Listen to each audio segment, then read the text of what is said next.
Hi friends, ఇవాళ నేను Karnataka famous అయిన సాగు అనమాట. పూరీకి ఇక్కడ ఖచ్చితంగా ఇస్తారు. పూరీకి చపాతీకి ఇలా ఇస్తారనమాట. అన్ని వెజిటబుల్స్, క్యారెట్, బీన్స్, ఇది చౌచౌ అంటారండి. దీన్ని కట్ చేస్తే మధ్యలో సీడ్ ఉంటుంది అనమాట. మనకి మామిడికాయలో టెంక ఎలా ఉంటుందో దీనికి కూడా అలాగ ఉంటుంది అనమాట. ఇది నేను తీసుకుంది కొంచెం లేతగా ఉంది కాబట్టి టెంక కనిపించట్లేదు. ఆ టెంక తీసేసి మామూలుగా మనం అన్ని వెజిటబుల్స్ కట్ చేసుకోవాలి. టెంక మాత్రం ఖచ్చితంగా తీయాలండి, అది ఉంటే తినకూడదు. అలా అన్ని వెజిటేబుల్స్ కట్ చేసుకోవాలి. ఇది కూడా చౌచౌ, ఇవన్నీ ఆంధ్రాలో దొరకవండి. ఈ రెండు వెజిటేబుల్స్ అయితే ఖచ్చితంగా ఇక్కడ దొరుకుతాయి అన్నమాట. అందుకనే ఎక్కువగా యూజ్ చేస్తుంటాను. ఇవన్నీ వెజిటేబుల్స్ అన్నీ కట్ చేసుకొని మనం కుక్కర్ తీసుకొని కుక్కర్లో కొంచెం అన్ని వెజిటేబుల్స్ వేసి కొంచెం వాటర్ వేసేసి కొంచెం సాల్ట్ వేసేసి మనం బాయిల్ చేసుకోవాలి. ఒక 3-4 విజిల్స్ వస్తే చాలండి, ఎక్కువ వద్దు. మరీ మెత్తగా అయిపోతే బాగోదనమాట. చూడండి, ఇలా అన్నీ రెడీ చేసుకున్నాం కదా. ఎక్కడికి వెళ్ళినా కర్ణాటకలో మాత్రం ఇదే ఫేమస్ అండి. ఇంకా కుక్కర్ పెట్టేసుకున్నాం. ఇప్పుడు మనం గ్రేవీకి రెడీ చేసుకుందామండి. శనగపప్పు, పచ్చిమిరపకాయలు, కొబ్బరి, ఎండు కొబ్బరి వేస్తారండి, జీడిపప్పు, వెల్లుల్లిపాయలు, కొంచెం కొత్తిమీర, ఉప్పు, అల్లం అండి.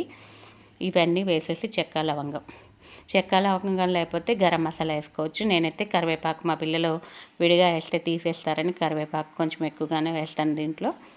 అన్నీ వేసేసి మనం కొంచెం వాటర్ వేసేసి మిక్సీ తిప్పుకోవాలి. వెల్లుల్లిపాయలు పొట్టు తీపోయినా బాగుంటుందండి. అంతా మిక్సీ అయిపోయేలోపు మనం ఒక బాండి పెట్టుకొని దాంట్లో కొంచెం ఆయిల్ వేసేసి ఆవాలు, జీలకర్ర, ఎండుమిరపకాయలు, పచ్చిమిరపకాయలు, కరివేపాకండి. ఇది ఫ్రై అయిన తర్వాత ఇంగువ వేస్తే చాలా బాగుంటుంది అనమాట. దీనికి ఇంగువే ఎక్కువ టేస్ట్ వస్తుంది. ఇంగువ, కొంచెం పసుపు అండి వేసేసి కొంచెం ఒక 2 మినిట్స్ ఫ్రై అయిన తర్వాత మనం మిక్సీ వేసుకున్న గ్రేవీ అంతా వేయాలి దీంట్లో.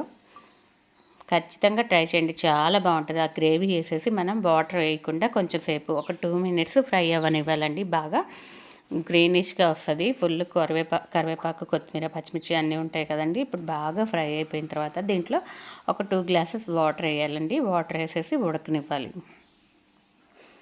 ఇది ఇలా తింటే పిల్లలకి కూడా ఎక్కువ వెజిటేబుల్స్ లోపలికి వెళ్ళిపోతాయి. మామూలుగా అయితే అన్ని వెజిటేబుల్స్ తినరు కదండి.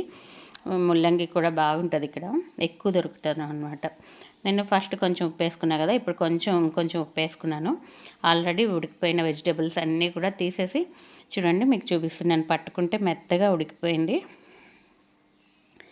ఇవన్నీ కూడా మనం పక్కన ఫ్రై ప్యాన్ ఉంది కదా, దాంట్లో వేసుకోవాలన్నమాట. గ్రేవీ రెడీ అయిపోతుంది కదా, ఆ గ్రేవీలో వేసేసుకుందాం వాటర్తో సహా అనమాట. వాటర్ పడేయకూడదు.